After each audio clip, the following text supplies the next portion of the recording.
Hi, this is Dave Bennett. We're inside the software installer tool. It's October 9th, 2016. And I'm going to show you the Copyscape checker real quick, just so you can understand how that works. And this is a pretty cool tool, okay? And again, you can do this even with custom pages. And yes, this makes sense, because if you do it with custom pages, then you're just checking whatever you want to check. And it's going to go through a bunch of Copyscape results at the same time to see where you're at. Now, how does it work? Okay, you need to enter in a Copyscape username and Copyscape API key. So let me just show you how that's done. Go to Copyscape. Okay. And by the way, it's not perfectly free, but it's incredibly cheap to buy credits. You know, you buy them in stacks. It's like, I forget how much, you know, a quarter of a penny per check or something. Really, really cheap. So you go in, okay, and your username is whatever it is, which in my case is that. And then the Copyscape API key, you can change it whenever you use it if you want. Go to Products Premium API, for example. Okay. And it's going to show you a bunch of things here. Okay. Well, the one I'm looking for is my API key. Okay. So right now, this is my API key. Okay.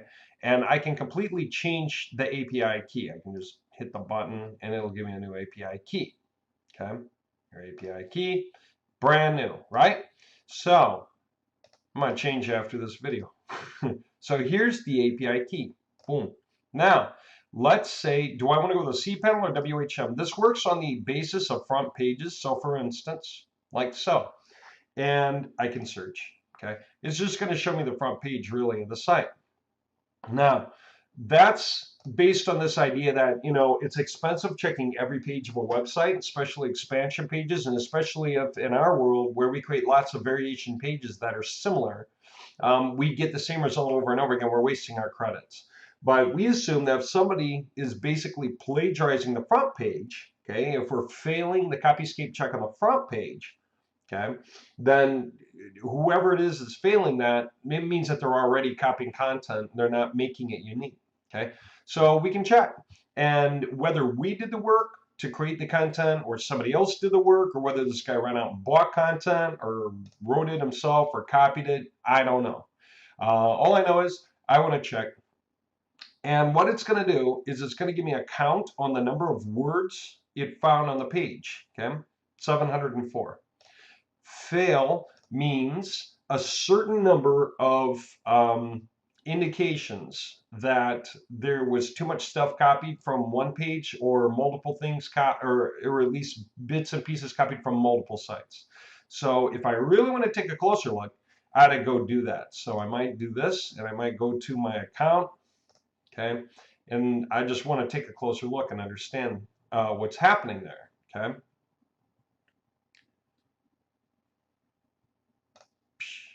Oh, and while I'm at it, let me not forget. I shall refresh my key. Okay, so let me just come home real quick. Let me go ahead and do the search. Paste. Go.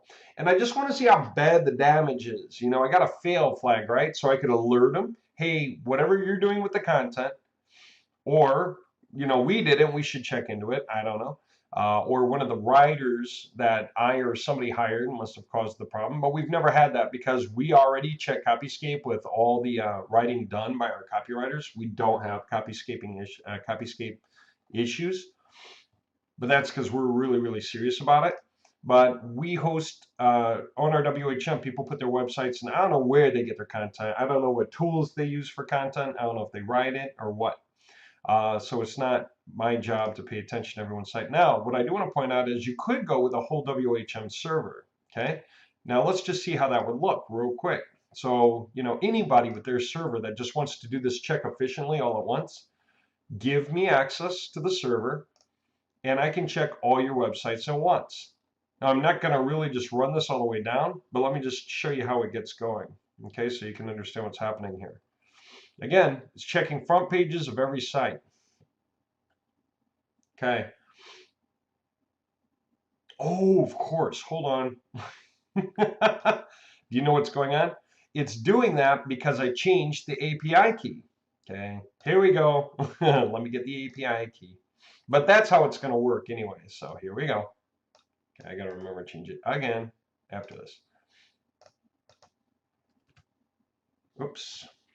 Make sure to get the tab out of there. Okay. Now let's do this. Okay. Yeah, obviously get your information right. That way it can start. There we go. So it did a 1,085 word check on the first site, failed. Null here, I know why, failed. 178 failed. 562 failed. Null failed. Do a number of these websites actually pass? The answer is yeah. But most people, as you know, they're trying to take the fast way through. There's one that passed. And they often are curating content or whatever it is. And if you don't do a Copyscape check on your content, then you just don't know what's going on out there. Okay, you've got to be careful about that. So some are passing, many are failing, you know. And so I could absolutely let this guy know what the results are. All the results are just the passes or just the fails, whatever. Okay, so now you understand how the Copyscape checker works. If we were going with custom, we'd download the sample, open the sample, right? And what will we do? Put in whatever domains we want, and then just copy the whole thing. We don't have to put anything else in there because the system will do that, obviously, right? And so now I could just copy it, paste it in here, right? And then like process the data, and it's ready, and I can go ahead and do it. Right? And of course, there is no site1.com and site2.com that I'm aware of, so it'll probably just say something like can't connect or null or I don't know what. But there you go. That's how that works. Okay. And that's funny. I'm sitting here. I don't even know if we build an error checking for if there isn't a website on that end. While it's playing around though, I'm going to go ahead and change this API key. Okay, there we go. So yeah, okay, I'm going to just go ahead and discard the list because it's not real anyway. Okay, so I'm done with that. All right, now you guys understand about the Copyscape checker. It's really cool. Okay, thanks.